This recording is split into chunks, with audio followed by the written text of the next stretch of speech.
골치 아픈 문제에 대처하는 법 10가지.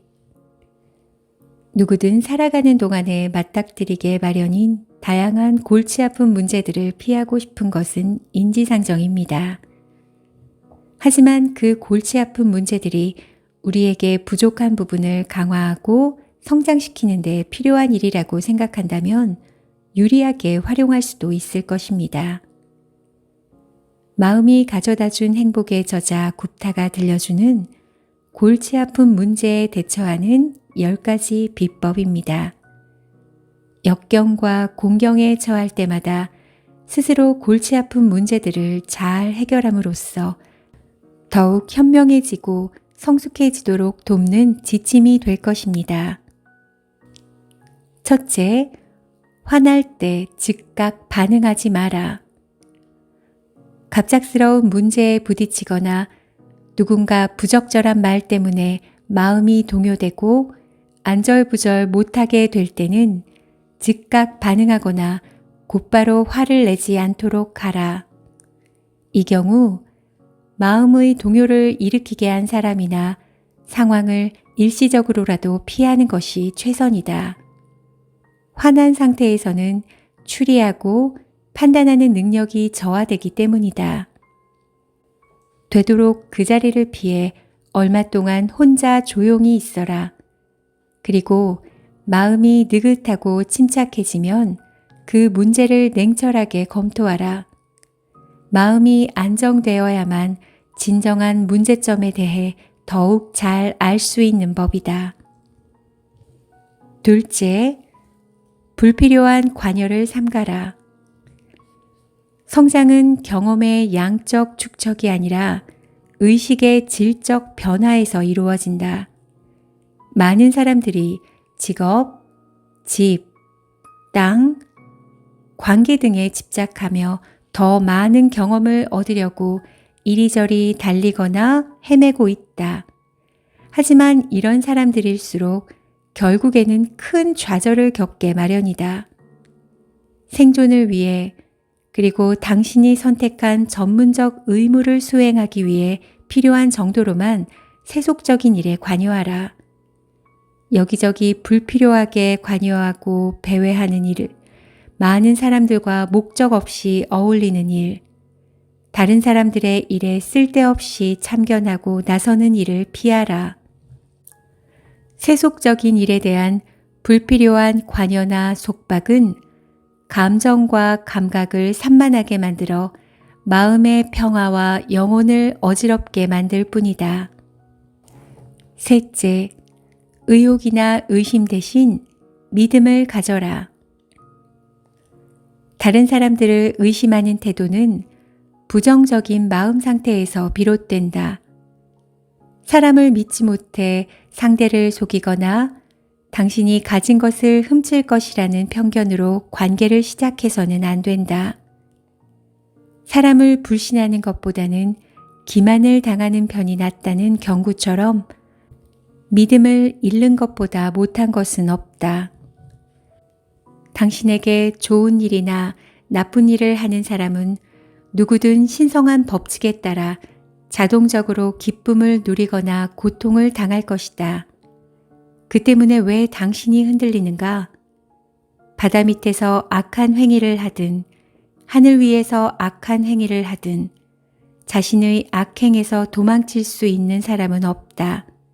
그러니 의혹이나 의심 대신 믿음으로 상대를 대하라. 넷째, 돈을 향한 미친 경쟁에 빠지지 마라. 돈을 더 많이 벌기 위해 수단을 가리지 않는 요즘 사람들은 지나친 경쟁에 빠져 있다. 이 경쟁에 휘말린 사람들은 마지막 숨을 거둘 때에만 해방되는 우리에 갇힌 채 살아가고 그들이 죽은 다음에는 그 재산과 돈을 차지하기 위해 상속자들 사이에서 새로운 경쟁이 시작된다. 결국 죽은 사람은 그 돈을 즐겁게 사는 데 쓰기보다 버는 데 더 많은 시간을 바친 것이다. 하지만 일정한 한도를 넘어서면 돈의 유용한 용도는 더 많은 돈을 만들어내고 근심을 늘릴 뿐이다.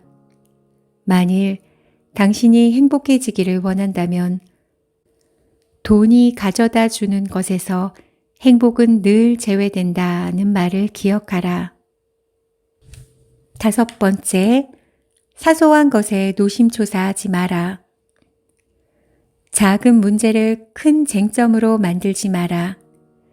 사소한 것에 노심초사하는 것은 당신의 거짓 자아를 만족시킬 뿐이다.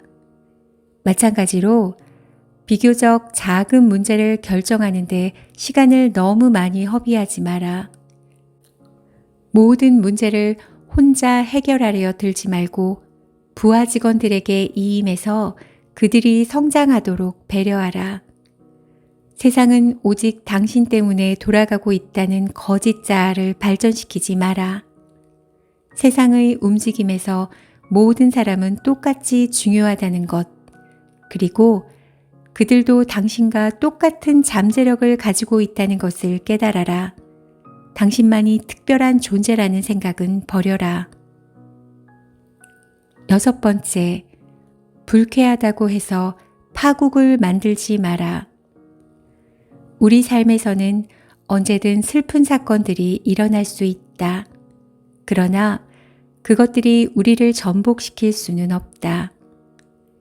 생사가 달린 상황이라거나 세상이 끝난다거나 지구가 멸망한다든가 등의 생각으로 우리 스스로 파국을 만들어내지 않는 한 말이다.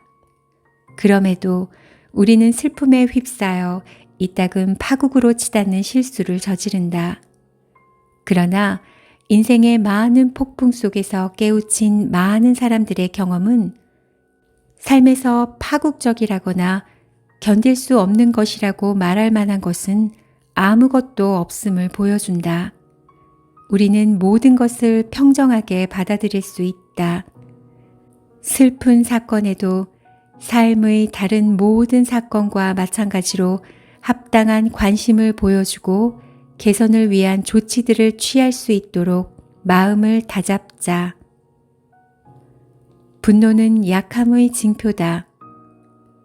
어떤 사람들은 분노 없이는 일이 마무리되지 않는다고 말한다.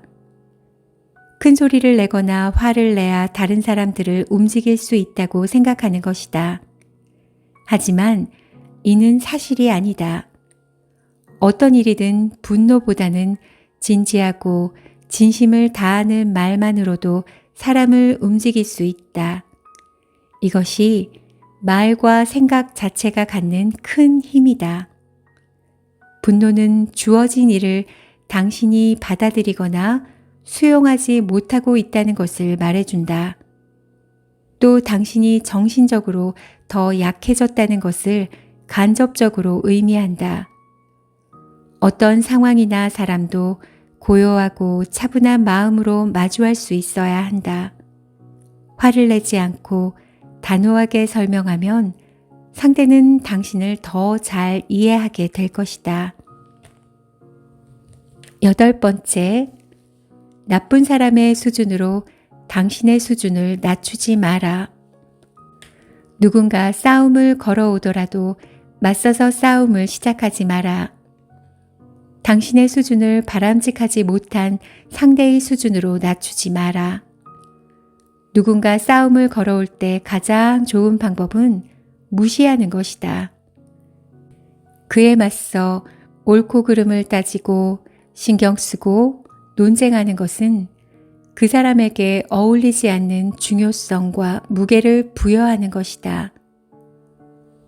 그 사람이 당신 주장을 인정하는 데 필요한 깨달음의 지혜를 갖고 있다면 애초에 그런 타당한 이유도 없는 비논리적인 싸움을 시작하지도 않았을 것이다. 그런 사람을 상대로 옳고 그름을 설명하는 것이 무슨 소용이 있겠는가? 따라서 그런 상황에서 최선의 길은 무시하고 있는 것이며 싸움을 피해 그에게 더 이상 에너지를 주지 않는 것이다. 9번째, 증오를 키우지 마라. 미움이나 증오는 누구에게도 도움이 되지 않는다. 당신의 미움을 받는 사람에게 아무런 도움이 되지 않는 것은 물론이고 당신에게도 전혀 도움이 되지 않는다. 미움은 상대를 변화시키지 못하면서 당신 자신을 해칠 뿐이며 마음을 부정적인 것으로 가득 차게 만든다. 게다가 우리의 몸과 마음은 연결되어 있으므로 미움은 당신을 정신적, 육체적으로 해치게 된다. 나쁜 것을 다루는 올바른 접근 방법은 일단 그것을 증오의 눈으로 바라보지 않고 받아들이는 것이다. 그런 다음 그 원인들에 대해 숙고하며 해소할 방법을 찾아라.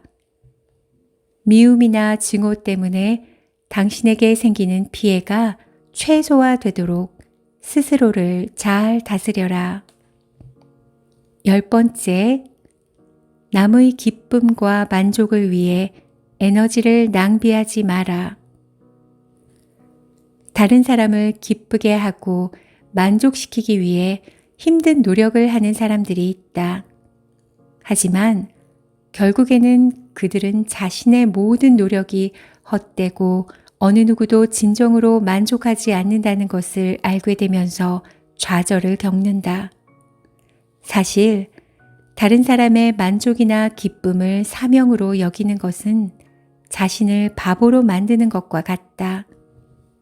왜냐하면 사람은 저마다 셀 수 없을 만큼 많은 기대와 욕망을 가지고 있어서 단 한 사람의 모든 기대조차 만족시키기 어렵기 때문이다. 당신이 만족시킬 수 있는 사람은 오직 당신 자신뿐이다. 마찬가지로 다른 사람들 역시 다른 누군가에 의해서가 아니라 바로 그 자신에 의해서만 만족을 얻을 수 있다. 따라서 다른 사람들을 즐겁게 하고 만족시키려 노력하면서 불필요하게 시간과 에너지를 낭비하지 마라. 골치 아픈 문제에 직면하면 오늘 소개해드린 10가지 대처법을 떠올려 보세요. 그중 가장 적절하다고 생각하는 방법을 선택하고 실행해 보세요. 골치 아픈 문제를 해결하는 데 도움이 될 아이디어를 찾을 수 있을 것입니다. 감사합니다.